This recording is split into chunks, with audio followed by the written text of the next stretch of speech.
भारत ने अब तक की सबसे बड़ी जीत भी दर्ज की थी इस सीरीज में। कि बेटे तुम ऐसा खेलो वैसा खेलो, नहीं, यह सब नहीं हुआ था। भारतीय जनता पार्टी और प्रधानमंत्री नरेंद्र मोदी के सामने गोदी मीडिया किस कदर नतमस्तक है, उसकी ढेरों मिसालें मैं आपको दे चुका हूं। मगर आज जो मिसाल मैं आपको देने वाला हूं ना दोस्तों, आपके होश उड़ जाने वाले हैं।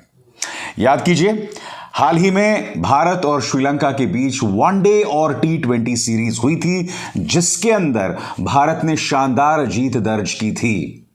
और विराट कोहली, जी हां, विराट कोहली ने एक नहीं दो सेंचुरीज वनडे सीरीज में मारी थी। यही नहीं, भारत ने अब तक की सबसे बड़ी जीत भी दर्ज की थी इस सीरीज में। मगर क्या आप जानते हैं, विराट कोहली के इस शानदार प्रदर्शन के लिए भी श्रेय किसको गोदी मीडिया दे रहा है? प्रधानमंत्री नरेंद्र मोदी को। मजाक नहीं कर रहा हूं दोस्तों, आपके सामने देखिए, ये देखिए, जब प्रधानमंत्री मोदी ने दिया विराट को गुरु ज्ञान। अब आप ये सोचेंगे कि हो सकता है सीरीज से पहले प्रधानमंत्री नरेंद्र मोदी ने विराट कोहली को कॉल किया हो और विराट कोहली जो खराब फॉर्म से चल रहे थे उनसे कहा हो कि बेटे तुम ऐसा खेलो वैसा खेलो। नहीं, ये सब नहीं हुआ था। आज से करीब 2 साल पुराना 2020 में लिया गया यह वीडियो आपके स्क्रीन पर फिट इंडिया को लेकर, यहां प्रधानमंत्री नरेंद्र मोदी और विराट कोहली के बीच करीब 45 मिनट तक बातचीत हुई थी। इस वीडियो में 2 साल पुराना वीडियो है दोस्तों, ऐसा नहीं कि 5-6 दिन पुराना वाला वीडियो।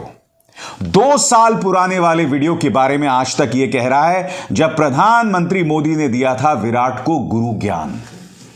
पिछले 2 सालों में बहुत कुछ हो चुका है। पिछले 2 सालों में विराट कोहली ने अपनी कप्तानी खोई है।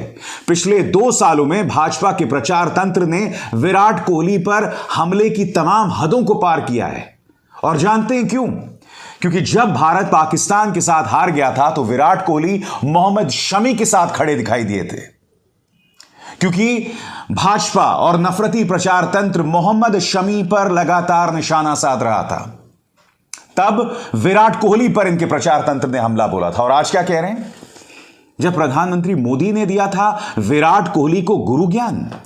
मैं आपको बतलाना चाहूंगा दोस्तों कि श्रीलंका के खिलाफ कितना शानदार प्रदर्शन विराट कोहली ने किया। आपके स्क्रीन पर यह स्कोर कार्ड देखिए दोस्तों। इस वनडे में भारत ने 373 रन बनाए थे 7 विकेट के नुकसान पर 50 ओवर्स में। जवाब में श्रीलंका 306 रन बना पाया था। और इसमें आप देख सकते हैं विराट कोहली ने 87 गेंदों पर 113 रन बनाए थे। अब ये देखिए, ये वो ऐतिहासिक जीत थी जिसका मैं जिक्र कर रहा था। भारत ने बनाए 50 ओवर्स में 390 रन 5 विकेट के नुकसान पर, और श्रीलंका को महज 73 रनों पर आउट कर दिया था, जिसमें मोहम्मद सिराज भारतीय गेंदबाज ने शानदार गेंदबाजी की थी। और विराट कोहली का स्कोर देखिए, 110 गेंदों पर 166 रन, जिसमें 8 छक्के और 13 चौके थे। मैं आपसे एक सवाल पूछना चाहता हूं, गोदी मीडिया ऐसा क्यों कर रहा है? और सिर्फ ये इकलौती मिसाल नहीं है दोस्तों, आगे देखिएगा, मैं आपको बतलाऊंगा। चाहे मंगल में भारत का यान जाए, चाहे चांद में भारत का यान जाए, चाहे वर्ल्ड कप की तैयारी हो, चाहे ओलंपिक्स हो, चाहे कॉमनवेल्थ गेम्स हो, हर एक चीज में प्रधानमंत्री नरेंद्र मोदी को श्रेय दिया जाता है। देश में वैक्सीन आई, उसका श्रेय प्रधानमंत्री को दिया जाता है। मगर इससे पहले कि वो तमाम मिसालें मैं आपको दूं, आपको इस बात को समझना पड़ेगा कि ऐसा हो क्यों रहा है। आखिर क्यों आज तक ये कार्यक्रम चला रहा था जबकि ये वीडियो 2 साल पुराना है? प्रचार तंत्र की सोच को समझिए। इसमें कई किरदार हैं। पहला किरदार प्रधानमंत्री नरेंद्र मोदी और उनके आसपास एक खास किस्म की इमेज बनाना। दूसरा किरदार भाजपा का प्रचार तंत्र, और तीसरा किरदार गोदी मीडिया। और ये कैसे होता है मैं आपको बताता हूं। जैसे ही देश में कोई बहुत बड़ी घटना होती है, उसका नाता बेशक प्रधानमंत्री से ना हो, मगर किसी ना किसी तरीके से प्रधानमंत्री नरेंद्र मोदी को उसके साथ जोड़कर देखा जाए। तो चाहे मंगलयान हो, चाहे चंद्रमा हो, चाहे वर्ल्ड कप हो। और यहां पर देखिए, विराट कोहली ने जो शानदार प्रदर्शन किया था जो ऐतिहासिक जीत भारत ने दर्ज की थी श्रीलंका के खिलाफ, उसमें भी किसी ना किसी तरीके से प्रधानमंत्री का नाम जोड़ दिया जाए। हालांकि वो वीडियो 2 साल पुराना था। दोस्तों, अगर ये 1 हफ्ते पुराना वीडियो भी होता ना, जिसमें प्रधानमंत्री ने विराट कोहली से बात की होती, तो मैं समझ सकता था कि चलिए, प्रधानमंत्री ने विराट कोहली से बात की और कहा कि भाई आप अच्छे से खेलिए, और फिर विराट कोहली ने शानदार प्रदर्शन किया होता तो बात समझ आती। मगर ये 2 साल पुराना वीडियो है और वो पूरा वीडियो मैंने देखा है। प्रधानमंत्री कोई बहुत उनको ज्ञान नहीं दे रहे हैं, उल्टा वो सवाल पूछ रहे थे, और उसकी एक छोटी सी झलक देखिए। अभी जो फिटनेस रूटीन फॉलो करते हैं, मैं जरूर चाहूंगा, देश भी जानना चाहेगा, क्योंकि नौजवान आपको, आपकी हर गतिविधि को देखता है, ये आपको कैसे मदद करता है? पहली बात तो बहुत बहुत धन्यवाद सर, यहाँ पे हम सबको बुलाने के लिए। सब लोगों ने फिट इंडिया मूवमेंट के बारे में बात करी, और इसके फायदे, इसके लाभ हमको रोज अपनी डेली लाइफ में किसी ना किसी तरीके से दिखते हैं। जो है सर, सबसे पहले आपको ये जो नया मंत्र जगा, तो दिल्ली के छोले भटूरे का ही बहुत दुखता हुआ होगा। अब मैं आपको बतलाना चाहता हूं दोस्तों, ये गोदी मीडिया काम किस तरह से करता है। मैंने आपको बताया ना, इसके पीछे की सोच क्या है। जैसे ही कोई बड़ी घटना हो, प्रचार तंत्र जो है वो एक्टिव हो जाता है और किसी न किसी तरीके से प्रधानमंत्री नरेंद्र मोदी का जो नाम उस बड़ी घटना के साथ जोड़ दिया जाता है। क्योंकि होता क्या है कि जब उस घटना की लोकप्रियता बढ़ती है, यानी कि जब विराट कोहली की लोकप्रियता बढ़ रही है, तो किसी ना किसी तरीके से प्रधानमंत्री को उसके साथ जोड़ दिया जाए, ताकि उनकी लोकप्रियता को भी 4 चांद लग जाएं। यह सोच है इनकी। दोस्तों, मुझे हैरत नहीं होगी, क्योंकि आपको याद है 25 जनवरी को पठान रिलीज होने वाली है। मुझे ताज्जुब नहीं होगा कि अगर पठान सुपरहिट हो जाती है ना, तो उसकी लोकप्रियता के साथ भी प्रधानमंत्री नरेंद्र मोदी का नाम जोड़ दिया जाएगा। क्योंकि आप जानते हैं, भाजपा का प्रचार तंत्र पूरी तरह से पठान फिल्म के खिलाफ काम कर रहा है। मगर कल को अगर यह फिल्म हिट हो गई ना, तो इसमें भी कहीं ना कहीं प्रधानमंत्री नरेंद्र मोदी का योगदान जोड़ दिया जाएगा। क्योंकि हर बड़ी घटना के साथ प्रधानमंत्री नरेंद्र मोदी का नाम ये गोदी मीडिया जोड़ता है। आपके सामने मोदी विश्व गुरु, सियासत शुरू। देखिए साहब, फिर देखिए, मोदी मंत्र से मिटेगा कोरोना। क्या इन पापा की परियों ने कभी यह सवाल पूछा कि प्रधानमंत्री नरेंद्र मोदी कोरोना के दूसरे काल के दौरान खुलेआम चुनावी रैलीज कर रहे थे, कहीं पर मास्क नहीं पहन रहे थे और लाखों की तादाद में लोग मर रहे थे? क्या इन पापा की परियों का ध्यान उस चीज की तरफ गया? चलिए आगे चलते हैं। दबने की जरूरत नहीं है। नीरज को प्रधानमंत्री मोदी ने दिया था जीत का मंत्र, यानी कि नीरज चोपड़ा ने शानदार प्रदर्शन किया। इसमें भी पूरी तरह से क्रेडिट जो है प्रधानमंत्री को दे दिया जाए। आगे देखिए साहब, कोई नहीं है टक्कर में प्रधानमंत्री नरेंद्र मोदी और सामने पाकिस्तान के प्रधानमंत्री व्लादिमीर पुतिन, चीन के जो राष्ट्रपति और अमेरिका के राष्ट्रपति। चलिए, इन सब से तो बहुत महान है प्रधानमंत्री मोदी, ये मैं मानता हूं। आगे देखिए, मोदी का दम बाकी बेदम। पापा की परी इत्तेफाकन वही पापा की परी हैं जिन्होंने एक बार गलती से अपने नाम के साथ मोदी जोड़ दिया था। इसलिए पापा की परी होने में किसी को कोई शक नहीं होना चाहिए। आगे देखिए साहब, मोदी का मतदान कौन जीतेगा संग्राम। अरे भाई साहब, इन्होंने तो पूरा चुनाव ही मोदी जी का बता दिया। मोदी का मतदान कौन जीतेगा संग्राम। ये फर्क देखिए दोस्तों, विपक्ष पर लगातार गालियां देना, उन्हें खलनायक बताना, उनका मजाक उड़ाना, मगर पूरा का पूरा चुनाव एक व्यक्ति का बता देना, पूरा का पूरा लोकतंत्र एक व्यक्ति के हाथों में दे देना। यह आपको सामान्य लगता है? बताइए। आगे देखिए साहब, अभी बहुत मजे की बातें आने वाली हैं। हिंदुस्तान की वैक्सीन का दम देखो, और शक्ल किसकी? प्रधानमंत्री नरेंद्र मोदी की। मोदी ने पिछली बार बचा लिया, अब कौन बचाएगा? इंडिया टीवी को तो बचा ही लिया है, उसमें दो राय नहीं है। इंडिया टीवी तो बच गया मोदी जी की वजह से, इसलिए अब ये कह रहे हैं कि साहब हिंदुस्तान को मोदी जी ने बता लिया। आगे देखिए साहब, आ गई बिना दर्द बिना सुई वाली वैक्सीन, और शक्ल किसकी? फिर प्रधानमंत्री नरेंद्र मोदी की।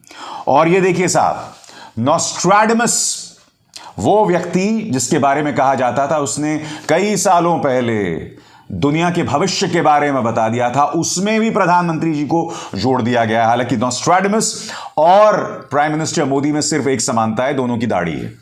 नोस्ट्राडामस की थोड़ी लंबी दाढ़ी थी। तो ये चैनल क्या कह रहा है साहब, इंडिया टीवी इत्तेफाकन, क्या सच हो जाएगी 2023 में तीसरे विश्व युद्ध की भविष्यवाणी? जाने मोदी पर क्या लिखा है नोस्ट्राडामस ने। फिर देखिए साहब, यूक्रेन, रूस, तमाम जगहों पर मोदी जी का जलवा, बकौल गोदी मीडिया। ये देखिए, रूस को डूबने से बचाएंगे मोदी। पहले भारत की अर्थव्यवस्था को डूबने से बचा लो, भारत के अंदर जो नफरत की खेती हो रही है उससे बचा लो देश को। फिर देखिए साहब, सबने अकेला छोड़ दिया तब मोदी से मांगी मदद। ये न्यूज चैनल्स हमें यह बताना भूल गए हैं कि जब भारत रूस का साथ दे रहा था तब यूक्रेन के राजदूत ने भारत से अपील की थी कि आप ऐसा क्यों कर रहे हैं, क्योंकि व्लादिमीर पुतिन यूक्रेन के अंदर नरसंहार कर रहे हैं और भारत रूस के साथ खड़ा है। मैं उस पर कुछ नहीं कहना चाहता हूं दोस्तों, क्योंकि उससे भारत के सामरिक हित जुड़े हुए हैं, मगर यहां पर झूठ मीडिया का वो पकड़ा जाता है। फिर देखिए साहब, मोदी का फैसला मानेंगे पुतिन बाइडेन। वैक्सीन गुरु तो मैं आपको दिखा ही चुका हूं, ये देखिए साहब। मगर सबसे दिलचस्प पापा की परी का अथाह विश्वास मोदी जी में। ये देखिए, क्या प्रधानमंत्री मोदी जिताएंगे वर्ल्ड कप? और दूसरी पापा की परी तो इतनी उत्साहित हो गई कि उसने ये कहा, चांद पर होगा मोदी मोदी। और आप सब जानते हैं दोस्तों कि उस वर्ल्ड कप में क्या हुआ था। भारत को करारी शिकस्त का हार का सामना करना पड़ा था। आपके सामने हकीकत है। और ये देखिए, प्रधानमंत्री मोदी बने बाहुबली, प्रधानमंत्री मोदी का बाहुबली अवतार।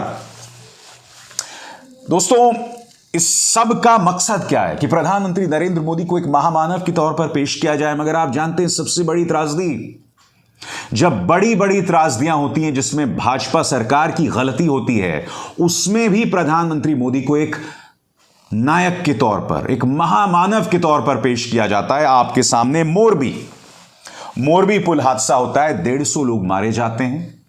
आज तक मोरबी पुल बनाने वाली जो कंपनी का मालिक है, मेरे ख्याल से उससे पूछताछ तक नहीं हुई है। जेल जाना तो बहुत दूर की बात। याद कीजिए, मोरबी पुल हादसा था, प्रधानमंत्री गुजरात में थे मगर वो 48 घंटे बाद पहुंचे।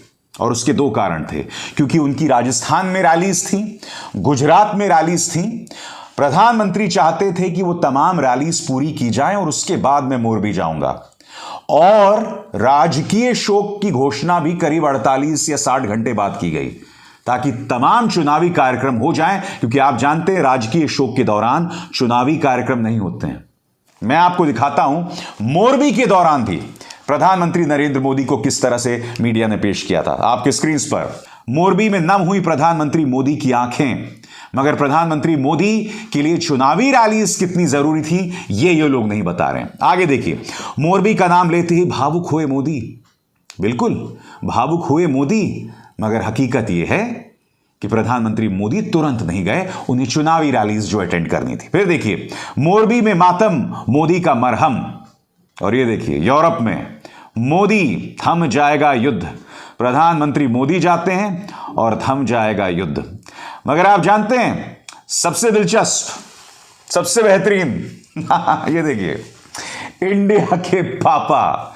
इसलिए मैं कहता हूं, इसलिए मैं एंकर्स को पापा की परी बताता हूं। इंडिया के पापा भाई साहब सारी हदें पार कर दी हैं।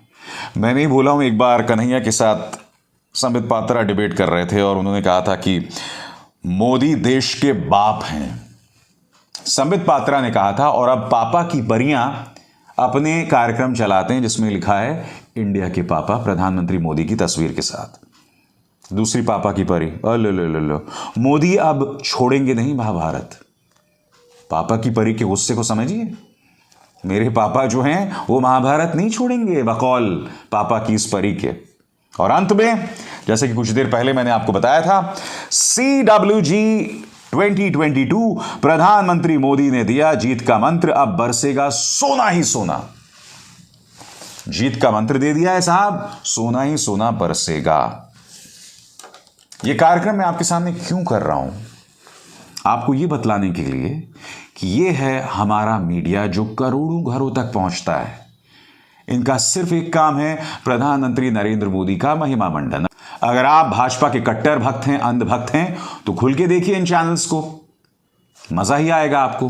मगर आप भी ये नहीं समझ रहे हैं कि एक आम इंसान होने के नाते आपके कुछ अधिकार हैं, और उन अधिकारों के बारे में हमें सरकारों को जवाबदेह बनाना पड़ता है, जो ये मीडिया न्यूज चैनल्स नहीं करते हैं। क्योंकि मीडिया के ये गुल्लू कालू, पापा की ये जो परियां हैं, ये सिर्फ नम आंखों से पापा जी को देखते रहते हैं। कुछ लोगों को सरकारी खैरात मिलती है, कुछ लोगों के अंदर डर है, और कुछ लोगों के अंदर हिंदू हृदय सम्राट के लिए भक्ति है। तो ये तीन भावनाएं जब एक साथ हो जाती है ना, तब इस तरह के कार्यक्रम बनते हैं। इंडिया के पापा। मोहतरमा ने एक बार अपने कार्यक्रम में कहा था, मेरा नाम है फलाना ढिमकाना मोदी। कहां आप निष्पक्षता की उम्मीद, इन लोगों से पत्रकारिता की उम्मीद कर रहे हैं? ये पत्रकार नहीं है, कुछ और ही है। मगर इस मंच पर मैं सत्ता से सवाल करता हूं, ताकतवर से सवाल करता हूं, और पीछे नहीं हटता हूं, आगे भी नहीं हटने वाला। तुझको मिर्ची लगी तो मैं क्या करूं,